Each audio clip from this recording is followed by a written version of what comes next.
Since becoming the first US-born leader of the Catholic Church, Pope Leo has largely avoided comment on his home country. He'd never mentioned President Donald Trump publicly until now. President Trump. But that era has come to an end, according to Reuters Vatican correspondent Joshua McElwee. So Vatican officials have been telling me for the past 10 months that Pope Leo is quite cautious about how he talks about the United States. What seemed to change this week is that Pope Leo has become more and more vocal in criticism of the US and Israeli strikes on Iran that began the Iran war that is now in its second month. The Pope on Palm Sunday, which is the celebration that opens Holy Week for Catholics, the most important week of the year, gave a homily in which he said that God rejects the prayers of those who wage war because they have blood on their hands.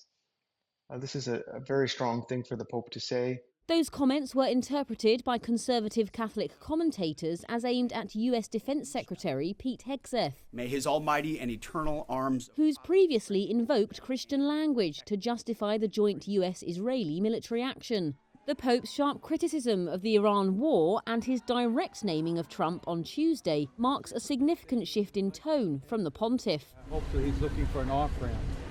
Hopefully he's looking for a way to decrease the amount of violence, of bombing.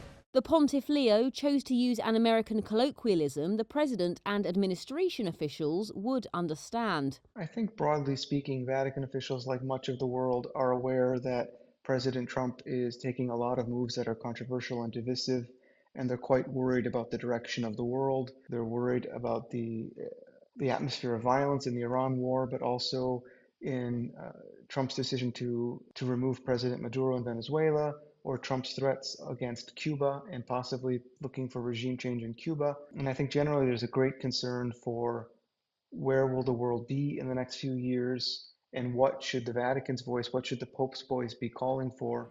Leo on Thursday began 4 days of Vatican events leading up to Easter Sunday, when he will deliver a special blessing and message from the balcony of St. Peter's Basilica. It's one of the most closely watched appointments on the Pope's calendar, and one where pontiffs often make a major international appeal. And I think what we're seeing from Pope Leo is perhaps a recognition that, not beyond speaking in general terms with regard to the world situation, he's more willing, or seeing it as more important now, to kind of name names and also to mention President Trump by name.